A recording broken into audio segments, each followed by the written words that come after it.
Hello everyone, I hope you will be glad to know that I have launched my first book of grammar. And the title of the book is Indian English Grammar and Speaking. Volume first है ये, और जिसको मैंने नाम दिया है E for Easy English. इसी तरीके से first, second and third volumes आएंगे, जो मेरा मानना है कि ये 3 वॉल्यूम्स जो हैं किसी को भी एक इंग्लिश का फंडामेंटल सिखाने के लिए बहुत काफी होंगे. आई एम नॉट सेइंग कि you will learn complete English, nobody knows that, और कोई भी नहीं सीख सकता, कंप्लीट चीज नहीं सीख सकता. लेकिन मैंने इसे जो है वॉल्यूम्स में बांटा है, first volume, second volume and third volume. ये पहला वॉल्यूम है जिसमें इजी इंग्लिश मैंने इसको नाम दिया है. बेस्ट फॉर ये बुक अच्छी रहेगी कहां, इंग्लिश को कहां से और कैसे शुरू करें. ये किताब जो है, हमेशा हर कोई इंग्लिश शुरू करता है सीखना, लेकिन कहीं ना कहीं पे कुछ कमियां रह जाती है. ये किताब जो है बताएगी आपको कि इंग्लिश कहां से शुरू करना है और कैसे शुरू करना है. सेकंड, कैसे किसी भी कॉम्पिटिटिव एग्जाम के लिए बेस तैयार करें. मैंने बहुत सारे बच्चों को देखा है, वो बड़े बड़े इंस्टीट्यूट्स को ज्वाइन करते हैं, एसएससी के एग्जाम की तैयारी करने के लिए ज्वाइन करते हैं, या फर्दर और भी एसएससी सीजीएल लेवल पे जो है वो ज्वाइन करते हैं. वो ज्वाइन तो कर लेते हैं, वहां पे टीचर्स अपनी मेहनत के साथ पढ़ाते भी हैं, लेकिन वो बच्चे खुद जो है वो उसे कवर नहीं कर पाते हैं. क्यों नहीं कर पाते? क्योंकि उनका बेसिक कमजोर होता है. तो ये बुक आपको इस लायक बना देगी कि आप किसी भी कॉम्पिटिटिव एग्जाम की तैयारी कर सकें अच्छे से. थर्ड, किस तरह की वोकैबुलरी कब सीखी जाए. वोकैबुलरी मीन्स यानी बहुत सारे वर्ड्स हैं आपके डिक्शनरी में. क्या सारे वर्ड्स को एक तरफ से हम याद कर लें, अल्फाबेटिकल याद करना शुरू कर दें कि पहले ए वाले, फिर बी वाले, फिर सी वाले वर्ड्स याद कर लें? इट इज इम्पॉसिबल, और ये बहुत ज्यादा बोरिंग भी है. तो होगा क्या कि हम एक ट्रिक्स को अपनाते हैं कि कौन सी वोकैबुलरी को कहां पर इस्तेमाल किया जाए. हमने कोई रूल सीखा, उस रूल में कौन सी वोकैबुलरी ज्यादा अच्छे से हम इस्तेमाल कर सकते हैं. तो ये इस बुक का काम होगा, किस तरह की वोकैबुलरी को कब सीखा जाए ये बुक आपको बताएगी. और ग्रामर और ट्रांसलेशन का बेस्ट कॉम्बिनेशन है ये बुक. ये किताब जो है ना तो सिर्फ ट्रांसलेशन की बात करेगी, ना सिर्फ ग्रामर की बात करेगी. ये ट्रांसलेशन और ग्रामर दोनों का कॉम्बिनेशन लेके चलेगी. और इसमें बहुत सारे आई हैव, और मैंने कोई किताब को किताब के स्टैंडर्ड से नहीं बनाया है. मैंने इसमें किताब के रूल्स को फॉलो नहीं किया है. मैंने तो टीचर जो प्रॉब्लम्स को, बच्चों की प्रॉब्लम्स को सुनता है, उन्हें सॉल्व करता है, वो क्या क्या ट्रिक्स अपनाता है उन्हें सॉल्व करने के लिए, मैंने बस उनको एक वर्डिंग्स दी हैं, उन प्रॉब्लम्स को, उन सॉल्यूशन को. बच्चे प्रॉब्लम्स के साथ आते हैं, टीचर सॉल्व करता है, और मैंने एज अ टीचर जो है, एज अ स्टूडेंट मैंने अपनी प्रॉब्लम्स किसी को बताई थी, अपने टीचर को. एज अ टीचर मैंने अपने स्टूडेंट्स की प्रॉब्लम सॉल्व करी. मैंने उन सारी प्रॉब्लम्स और सॉल्यूशन को मैंने एक राइटिंग में लिखा, एक राइटिंग में मैं लाया हूं, और ये अब एक किताब का शक्ल ले चुकी है. And that is my book, Indian English grammar and speaking. Just I am going to give you look of this. And this is the book, and it's a front of this book, Indian English Grammar and Speaking, and this is the back side of the book. और यहाँ पर मैंने जो है तीनों जो है कि 3 जो है वो इसके वॉल्यूम हैं, और उनके मैंने डेट्स भी लिखी है, वो कब आने वाली हैं. Hopefully they'll be releasing at the exact time. और it is the width of that. They are the I haven't chosen the white but some greenish pages. Okay, I hope, and for having this book you can contact, if you are from Delhi, you can contact this number. This is my number. And if you are from Kakrala or Badaयूं or nearby that, you can have this book from Uzair, and it is a contact number of this one. आप चाहें तो इसमें जो है click कर लें. किसी को जरूरत होती है, बुक की जरूरत होती है, आप जो है आप इन्हें कांटेक्ट कर सकते हैं. मुझे आप बदायूं के लिए आप इन्हें कांटेक्ट कर सकते हैं. और इसके बाद मैं एक टॉपिक शुरू करूंगा, आज ग्रामर का टॉपिक शुरू करूंगा. आज से मैं YouTube पर एक सीरीज चालू करने जा रहा हूं। मेरे पास बहुत सारे बच्चों की, बुक से पहले तक बहुत सारे बच्चों की क्वेरीज थी कि सर कुछ पढ़ाइए और जिसमें बिल्कुल बेसिक से शुरू हो। एक आने के एक ऐसी सीरीज बनाइए जिसमें हम ए से पढ़ना सीखें, बिल्कुल शुरू से शुरू करें हम और एक अच्छे लेवल पर पहुंचे। I checked that and मैंने एक प्लान बनाया और मैंने जो है वो एक सीरीज चालू करने का फैसला कर लिया। ये सीरीज जो है उसको मैंने नाम दिया है जिससे कि वो अलग वीडियोस को एक अलग वीडियोस उसमें डालूं मैं और वो बिल्कुल अलग सा लगे आपको, और उसको मैंने एक नाम दे दिया। नाम दिया है मैंने ग्रांसलेशन। ग्रांसलेशन जो है वो पहली बार सुना होगा आपने। ग्रांसलेशन सुनने में बड़ा अजीब सा लगता है। ग्रांसलेशन क्या है? It's not a word, it does not exist anywhere, और इसका शायद कॉन्ट्रैक्शन भी यूज नहीं हुआ है कहीं। I am using this word the very first time, और मैं इसमें क्या करूंगा बेटा, ये ग्रांसलेशन एक वर्ड है जिन्हें दो वर्ड से मिलकर बनाया है मैंने, और वो है ग्रामर एंड ट्रांसलेशन। ग्रामर का मैंने ग्रा लिया है, ट्रांसलेशन का एंसलेशन लिया है। ए दो बार आया इसलिए ए को मैंने ऊंचा करके लिखा है कि translation. It is the logic of translation. और what I am telling you in translation, new YouTube series है by Shekhu sir, means me, और इसमें हम सीखेंगे from A to very advanced level, and I am going to give the example of this. अच्छा, देखते हैं कि ग्रांसलेशन करेगा क्या। What will this translation teach you. तुम्हें क्यों ये वीडियो की सीरीज देखनी चाहिए, क्यों तुम्हें ग्रांसलेशन की सीरीज पे रहना चाहिए।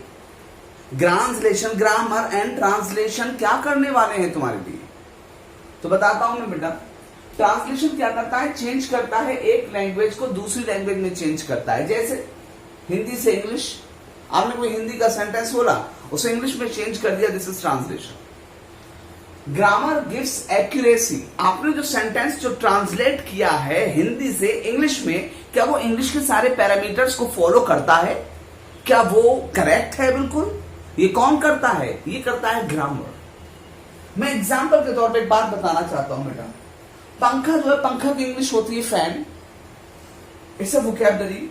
मुकाबला मैच होता है, लड़का बॉय होता है। चलने की इंग्लिश हम कभी वॉक सुनते हैं, कभी मूव ऑन सुनते हैं, कभी मूव सुनते हैं, कभी गो ऑन सुनते हैं, बहुत सारे। इसके अलावा भी बहुत सारी चीजें हैं। वर्क भी चलना होता है।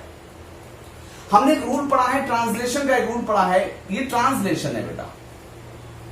हमने ट्रांसलेशन का रूल पढ़ा है, क्या रहा है, रही है पर एंड होने वाले हिंदी सेंटेंसेस की इंग्लिश इज MRING से बनती है। पंखा चल रहा है तो पंखा चल रहा है। अब देखो, रहा है पे खत्म हुआ, इंग्लिश क्या बनेगी? इज MR के साथ ING। पंखा की इंग्लिश आपको यहां से मिल गई फैन, चलना की इंग्लिश मिल गई वॉक। आपने क्या सेंटेंस बना दिया? Fan is walking. Grammar tells के पंखे का चलना मूव होता है, ना कि वॉक। ये सेंटेंस गलत है। ग्रामर बताते हैं कि पंखे का चलना मूव होता है, बॉय का चलना वॉक होता है, मैच का चलना गोइंग ऑन होता है। तो अगर हमें ट्रांसलेशन नहीं पता होता तो हम इसकी इंग्लिश नहीं बना पाते, और अगर हमें ग्रामर नहीं पता होता सही से तो हम ये गलत बना देते, सही नहीं कर पाते। तो ये जो है, हम जो इंग्लिश सीखेंगे वहां पर बेटा ट्रांसलेशन भी बहुत जरूरी, वोकैबुलरी भी बहुत जरूरी है, ट्रांसलेशन बहुत जरूरी है, ग्रामर बहुत जरूरी है। ट्रांसलेशन और ग्रामर दोनों का कॉम्बिनेशन मैंने बनाया है, दैट इज ट्रांसलेशन। और मैं आज ही एक टॉपिक शुरू करूंगा, छोटा सा टॉपिक शुरू करूंगा। इसके आगे मैं एक टॉपिक पढ़ाऊंगा कि what I am going to do here. Okay, now if you want to note down this one, then note down this.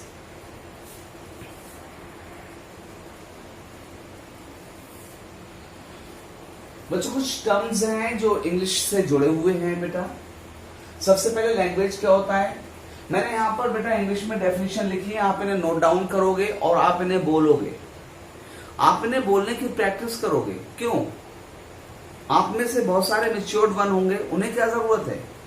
चलो कुछ बच्चे स्टूडेंट्स मेरी क्लास देख रहे हैं, तो उनसे तो उनके टीचर्स पूछ सकते हैं, उनके एग्जाम में भी आ सकता है शायद, तो उन्हें फायदा करेगा। आप क्यों? तो जो भी मैच्योर्ड वंस जो भी तैयारी कर रहे हैं, कॉम्पिटिशन एग्जाम्स की तैयारी कर रहे हैं, whatever some of them want to teach English after that, वो सब एक बात सुने बेटा, कि ये जो आप यहां पर इंग्लिश याद करोगे, ये डेफिनेशंस याद करोगे, एक तो आपको कॉन्फिडेंस आएगा कि आप लैंग्वेज की डेफिनेशन जानते हो।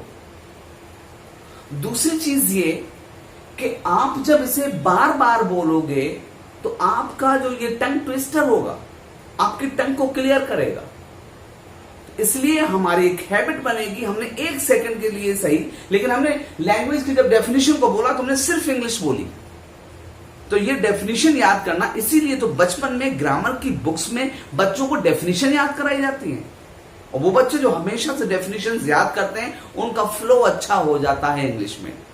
तो ये तुम्हारे फ्लो के लिए है, और जो बच्चे देख रहे हैं वो इसे पक्का याद करेंगे क्योंकि ये तुम्हारे एग्जाम्स के लिए है।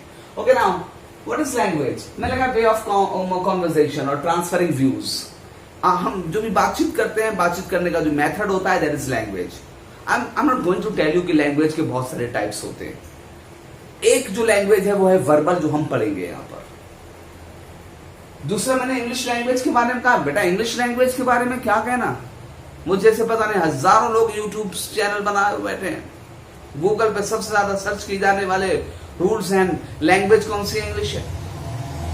तो बेटा क्या कि the richest language of the world, दुनिया की सबसे रिच लैंग्वेज है।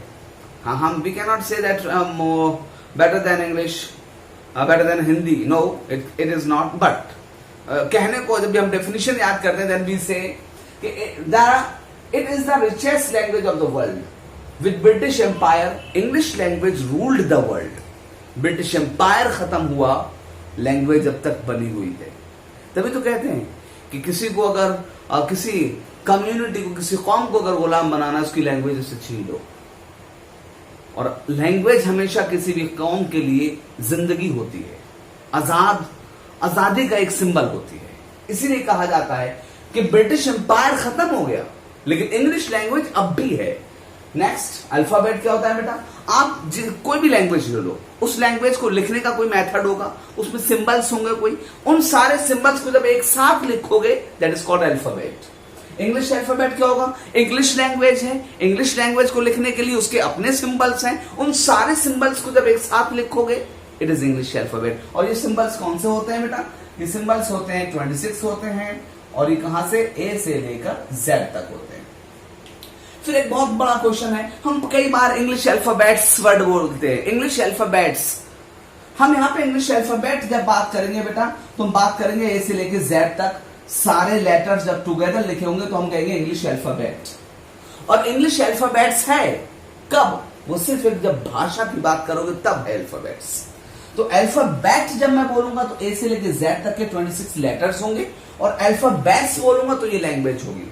एक बहुत ही सेंसलेस क्वेश्चन होता है कि इंग्लिश में कितने अल्फाबेट्स होते हैं। It is a plain senseless question. Why? If it is possible you have to comment me कि ऐसा सेंसलेस क्वेश्चन क्यों है। नोट ऑन दिस वन बेटा, take a click and go ahead.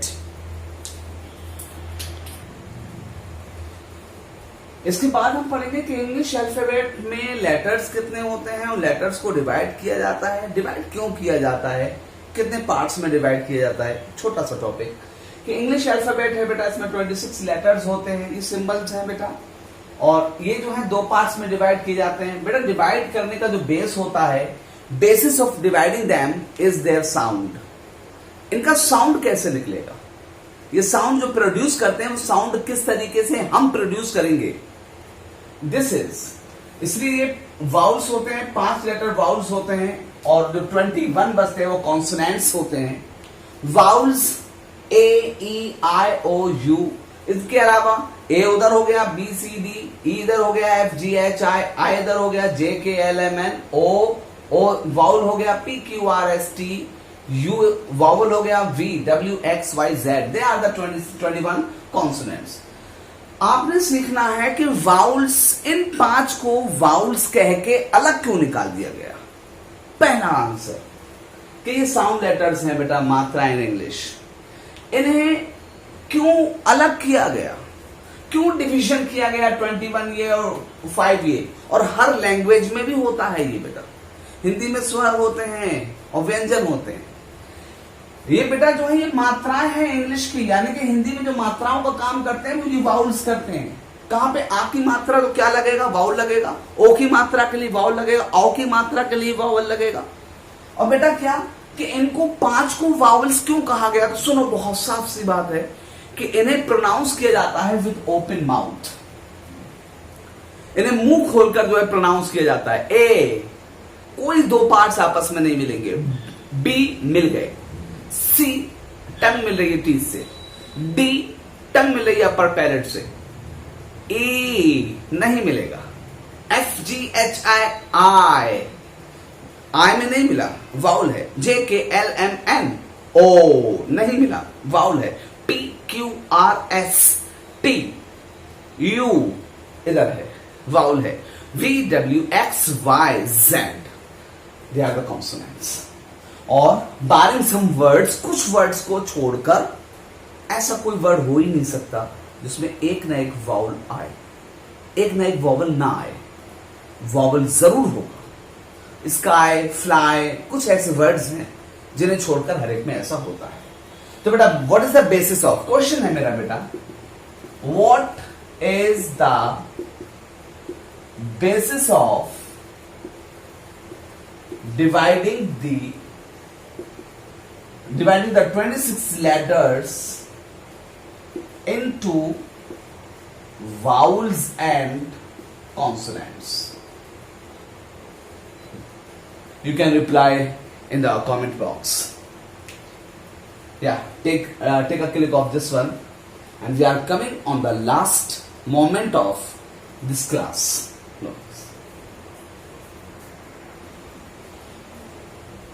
अब हम एक टॉपिक सीखेंगे, बहुत ही बेसिक टॉपिक है, यहीं से शुरू होती है इंग्लिश हमारी। मैंने एक टॉपिक नहीं पढ़ाया है क्योंकि मैं पिछली क्लासेस में पढ़ा चुका हूं, पिछली वीडियोस में पढ़ा चुका हूं अल्फाबेट को लेकर, कि हम जो नाम लिखते हैं कैसे हम हिंदी के नामों को इंग्लिश में कन्वर्ट करते हैं। ज्यादातर होता है हम हिंदी के मैसेजेस को, हिंदी लैंग्वेज को इंग्लिश में टाइप करते हैं, कैसे करते हैं। तो इन चीजों में जो प्रॉब्लम होती है हमें, मैं इन प्रॉब्लम को सॉल्व करने के लिए मैंने शुरू किया है, कहां से, दिस के टॉपिक से शुरू किया है।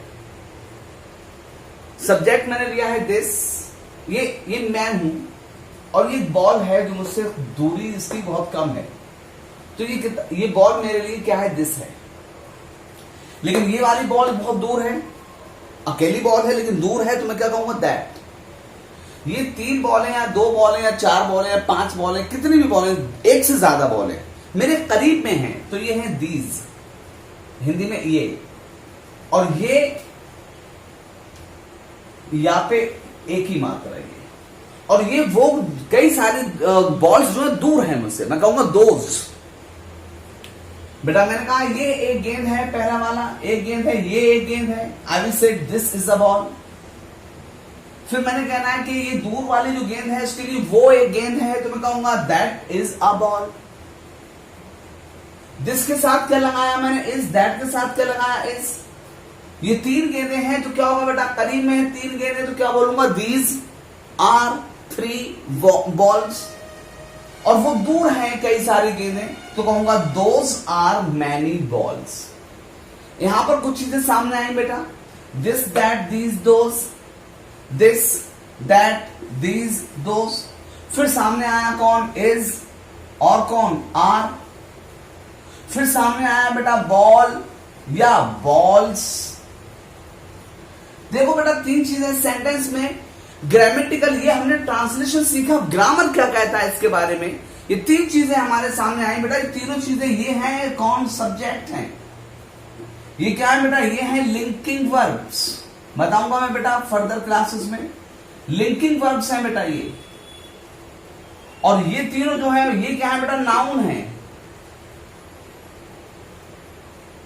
अब बेटा हमने क्या देखा, देखो मैंने आगे डिफाइन किया, दिस क्या है, सिंगुलर सब्जेक्ट है, दैट सिंगुलर सब्जेक्ट है, दिस प्लूरल सब्जेक्ट है, दोस प्लूरल सब्जेक्ट है, दिस करीब के लिए, दैट दूर के लिए, ऐसे दिस करीब के लिए, दोस दूर के लिए।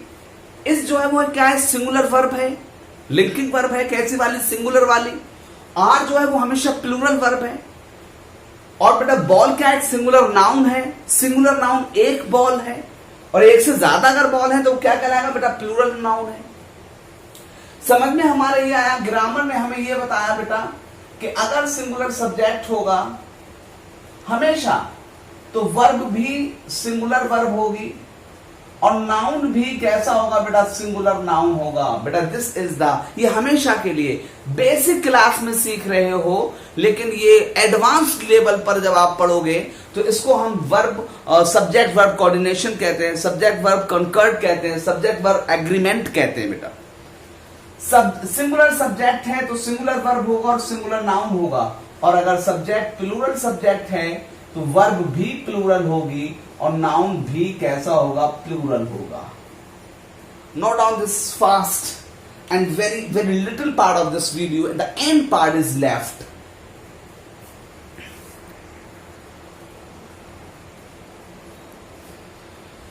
चलो हम देखते हैं बेटा कि हमने दिस और दैट, दीज, दो सीखा, तो what does grammar say about TH words. TH words, TH for this, TH words, this ये है, दैट वह, दीज ये, दोज वो। अच्छा ये पता है क्या, टीएच वर्ड्स ग्रामर इनको क्या कहता है, ग्रामर इनको कहता है demonstrative. Demonstrative, yes, they are the demonstrative words. How? They can be demonstrative adjective,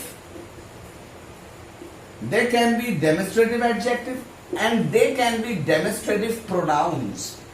यानी कि डेमोन्स्ट्रेटिव दो वे में, या तो डेमोन्स्ट्रेटिव एडजेक्टिव होंगे, डेमोन्स्ट्रेटिव प्रोनाउन होंगे। डेमोन्स्ट्रेटिव एडजेक्टिव होने का पहचान क्या है, इनमें टीएच वर्ड्स, ये चारों वर्ड्स आएंगे और उनके बाद तुरंत नाउन आ जाएगा, फिर लिंकिंग वर्ब या कोई भी वर्ब आएगी। याद रखना, पहले टीएच फिर नाउन आएगा, जिस नाउन की तरफ वो इशारा कर रहा है। गेंद की तरफ इशारा कर रहा था ना उसमें, तो गेंद आ जाएगी तुरंत, दिस के साथ बॉल आ जाएगा। और इधर क्या होगा बेटा, पहले टीएच आएगा, फिर लिंकिंग वर्ब या कोई भी वर्ब आएगी, उसके बाद कुछ और आएगा। अगर मैं कहता हूं ये मेरी किताब है, तो यह देखो ऊपर के हिसाब से यह के लिए टीएच वर्ड कौन सा होगा, यह के लिए दिस, यस। अब दिस के बाद क्या आएगा बेटा, नाउन आएगा। तो नाउन कौन है इसमें, किताब। इस सेंटेंस में नाउन कौन है, किताब, तो किताब आगे क्या हो गया, दिस बुक। अब यहां पर ये क्या हो गया बेटा, डेमोन्स्ट्रेटिव एडजेक्टिव हो गया। अच्छा बेटा बुक आ गया, बुक के बाद क्या है, इज आया। अब बेटा आप मेरे की इंग्लिश माय लगाओगे या माई लगाओगे, हम हमेशा से सुनते आते हैं कि माय आएगा, लेकिन गलत। माय नहीं आ सकता, माय कब आएगा, तब आएगा जब माय के बाद कुछ और भी इसमें लिखने को होगा। माय बुक, हाँ माय आएगा। माय पेन, माय आएगा। माय रिलेशन, यस माय आएगा। लेकिन अगर अब कुछ बचा ही नहीं, वो नाउन तो इधर आ गया, अब क्या बचा, देखो ये की इंग्लिश दिस हो गई, किताब की इंग्लिश ये हो गई, है की इंग्लिश इज हो गई, मेरा अकेला बचा मेरी। तो मेरी अकेले के लिए क्या लगाओगे बेटा, सिर्फ माय लगेगा, माय अब नहीं लग सकता। इधर देखो ये मेरी किताब है, ये के लिए बेटा टीएच वर्ड आ गया, कौन सा, दिस आ गया। इसका लिंकिंग वर्ब आएगी, कौन आ गया, इज आ गया। फिर मेरी की इंग्लिश आएगी, यस माय आएगी। अब माय नहीं आएगी, क्यों नहीं आएगी, क्योंकि माइंड के बाद कुछ नहीं आना चाहिए, इसलिए माय नहीं आ सकता। और यहां माय के बाद बुक भी है, इसलिए माय आएगा। तो क्या हो गया, दिस इज माय बुक। यहां पे देखो बेटा ये मेरी किताब है, दिस बुक इज माय। ये मेरी किताब है, दिस इज माय बुक। दोनों की हिंदी सेम, लेकिन इंग्लिश अलग अलग होगी, और दोनों का सेंस सेम है। यहां पर भी किताब मेरी और यहां पर भी किताब मेरी, but the difference is in grammar. Okay, this is demonstrative adjective and this is demonstrative pronoun. I hope आज मैंने इस वीडियो में सबसे पहले अपने बुक के बारे में बताया, देन मैंने ट्रांसलेशन टॉपिक के बारे में बताया, और मैंने ट्रांसलेशन का एक टॉपिक शुरू भी कर दिया और मैंने इसे एंड भी कर दिया। और ये टॉपिक था हमारा कौन सा, पहले मैंने अल्फाबेट के बारे में बताया, वाउल्स एंड कॉन्सोनेंट्स के बारे में बताया, फिर मैंने एक टॉपिक शुरू किया जिसका नाम था this and that, and it is this and that. And I think that ये एक क्लास अगर मैं पढ़ाऊं, इसे क्लास में ऑफलाइन क्लास में अगर मैं इसे पढ़ाऊं, देन आई थिंक दैट जितना कंटेंट मैंने आपको ये around around less than half hour में जितना मैंने पढ़ाया है इतना 1 घंटे में पढ़ाया जाता है, और इससे कम पढ़ो तब भी बहुत ज्यादा जो है वो एक हमें एक चैलेंज नहीं मिलेगा. Challenge is that now you have to do it very easily and do it very you have to do hard work for that. Fine. And this is you have to work hard on that. It is the first topic of your translation, and I am coming with the next video, and it would be the second video of translation. Fine. You have to search out only translation YouTube series on my channel. Thank you. Thanks a lot. Or please and please and please don't forget buying my book. Okay, please. क्योंकि ये पहले जब हम शुरुआत करते हैं, हमारे around में जो हमें जानते हैं, किसी भी मीडियम से जानते हैं, ऑफलाइन जानते हैं, ऑनलाइन जानते हैं, नाउ इट्स योर रिस्पॉन्सिबिलिटी कि तुम मुझे सपोर्ट करो. और मेरा सपोर्ट ये है कि if you bye my book, it will appreciate me, it will support me, and it will also help you. Thank you. Thanks a lot for watching the video. Like the video. If possible, share it and subscribe my channel. Thank you very much.